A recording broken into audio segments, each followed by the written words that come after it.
The political earthquake that's about to shake Canada to its core has been years in the making, but what you're about to discover will change everything you thought you knew about Mark Carney's rise to power. Behind the polished exterior of Canada's new Prime Minister lies a web of backroom deals, establishment promises, and political maneuvering that makes House of Cards look like a children's fairy tale. The secret agreement between Carney and Ottawa's power brokers wasn't just about winning the Liberal leadership.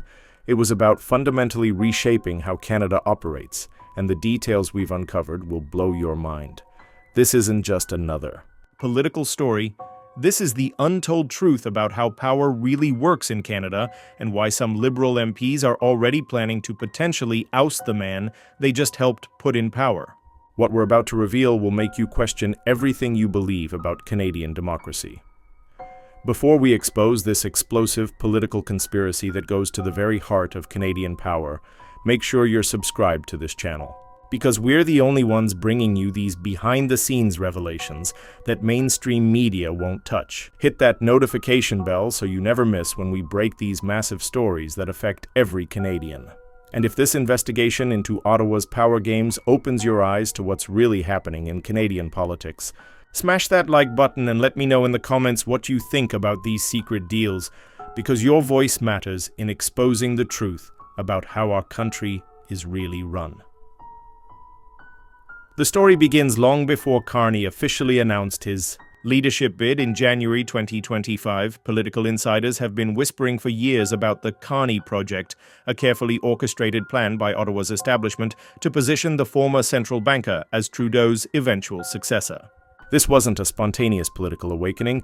This was a calculated strategy years in the making, with tentacles reaching deep into Canada's financial and political elite. The first glimpse of this secret arrangement came in 2021 when Carney spoke at the Liberal Party Policy Convention. On the surface, it looked like a respected economist offering his expertise to the party, but sources close to the situation reveal that this appearance was actually the culmination of months of private negotiations between Carney and senior Liberal operatives. The message was clear. Carney would publicly align himself with the Liberal brand, but only when the timing was perfect for his eventual leadership run. What makes this deal so explosive is the level of coordination it required. Carney didn't just decide to run for Liberal leader on a whim. He was recruited by a shadow network of Liberal insiders who had been planning for Trudeau's eventual departure since at least 2021. These power brokers, many of whom remain unnamed in public but wield enormous influence behind the scenes, saw in Carney the perfect candidate to preserve their grip on power while offering voters the illusion of change. The timing of Carney's announcement reveals the sophistication of this operation. When Chrystia Freeland resigned as finance minister in December 2024, Carney's name was immediately floated as a potential replacement. This wasn't coincidental. It was part of a carefully choreographed sequence designed to position Carney as the natural successor to Trudeau. The establishment had been laying the groundwork for this moment for years, and when the opportunity arose, they were ready to execute their plan. But here's where the secret deal gets truly shocking. Carney's agreement with Ottawa's power brokers went far beyond just securing the Liberal leadership. Sources reveal that the deal included specific commitments about cabinet appointments, policy directions, and even Canada's relationship with international financial institutions. This wasn't just about winning an election. This was about ensuring that the same people who had controlled Canadian policy for decades would continue to do so under a new figurehead. The financial elite's involvement in this arrangement cannot be overstated. Carney's background as governor of both the Bank of Canada and the Bank of England gave him unparalleled connections to global financial networks. The secret deal leveraged these connections to ensure that Canada's economic policy would remain aligned with the interests of international financial institutions, regardless of what Canadian voters actually wanted. What's particularly disturbing is how this arrangement was kept hidden from the Canadian public. While Carney was publicly positioning himself as an outsider who could bring fresh perspective to Canadian politics, he was actually the ultimate insider, handpicked by the very establishment he claimed to be challenging. The media narrative of Carney as a political novice was carefully crafted to disguise the fact that he had been groomed for this role by some of the most powerful people in Canada. The Liberal MPs who are now talking about potentially ousting Carney using the Reform Act aren't just concerned about his leadership style, they're reacting to the realization that they've been played. Many of these MPs genuinely believed they were voting for change when they supported Carney's leadership bid. The discovery that Carney's rise was orchestrated by the same establishment figures they thought they were replacing has created a deep sense of betrayal within the Liberal caucus. The secret deal also explains some of the more puzzling aspects of Carney's rapid political ascent. How does someone with no elected political experience suddenly become Prime Minister of Canada? The answer lies in the extensive network of support that was built around him long before he announced his candidacy. This wasn't a grassroots movement, it was a top-down installation orchestrated by people who had been planning this transition for years. The international dimension of this arrangement is equally shocking. Carney's connections to global financial institutions weren't just personal relationships, they were strategic assets that Ottawa's establishment wanted to leverage for their own purposes. The secret deal essentially gave these international networks unprecedented influence over Canadian policymaking, all while maintaining the pretense of Canadian sovereignty. The establishment's choice of Carney also reveals their assessment of Canada's political landscape. They recognized that Trudeau's brand had become toxic and that the Liberal Party needed a new face to remain competitive, but rather than allowing the democratic process to produce a genuinely new leader, they handpicked someone who would preserve their interests while offering voters the illusion of change. What makes this situation even more explosive is the timing of the reveal. Carney has already been sworn in as Prime Minister and has begun implementing policies that reflect the secret agreements made behind closed doors.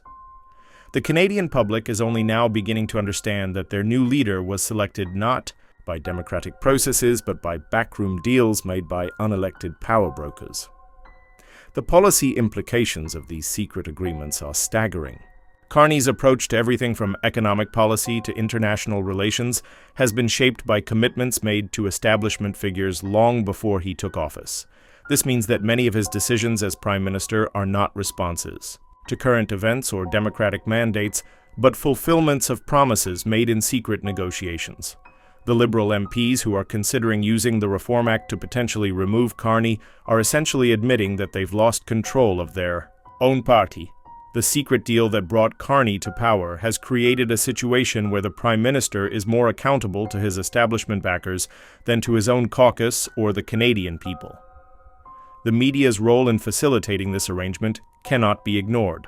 The narrative of Carney as a successful outsider who could save Canadian politics was carefully cultivated and promoted by media outlets that were either complicit in the deception or were themselves deceived by the sophisticated public relations campaign surrounding his candidacy.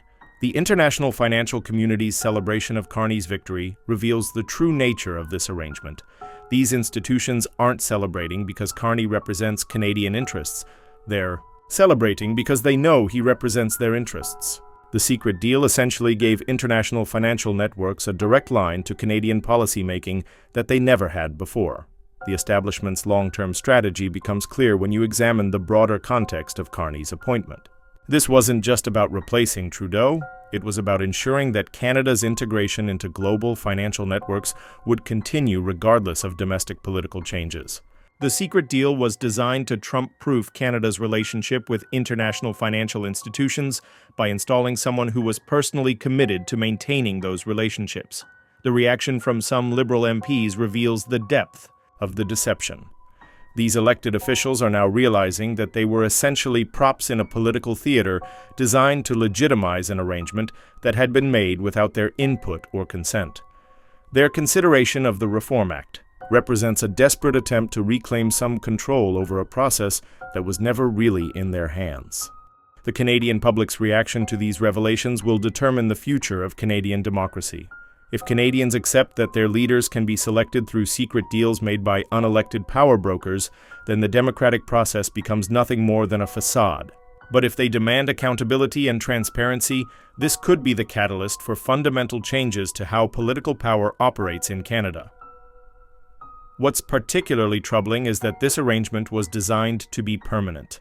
The establishment didn't just want to control one election cycle, they wanted to create a system where their chosen candidates would have insurmountable advantages in future elections as well. Carney's victory was meant to be the first step in a longer-term plan to reshape Canadian politics according to their preferences.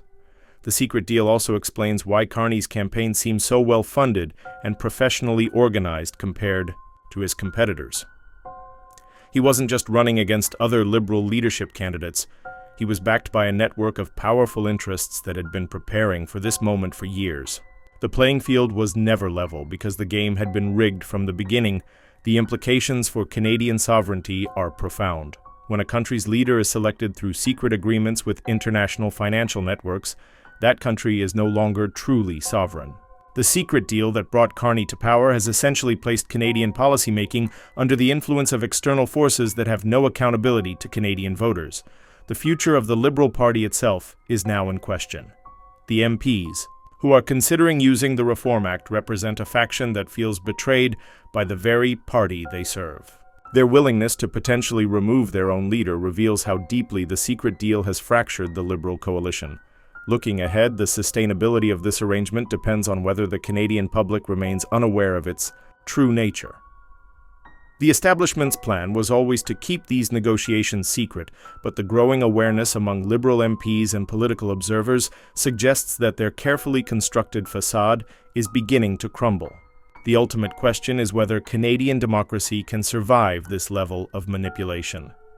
The secret deal that brought Carney to power represents a fundamental corruption of the democratic process, where the appearance of choice masks the reality of control by unelected interests. If Canadians don't demand answers about how their new Prime Minister was really selected, they may wake up to discover that their democracy has been sold to the highest bidder without their knowledge or consent. This isn't just a political scandal. It's a constitutional crisis that strikes at the heart of Canadian democracy. The secret deal with Ottawa has been revealed, and now every Canadian needs to decide whether they're willing to accept that their country can be run by arrangements, made in backrooms by people they never elected and never chose.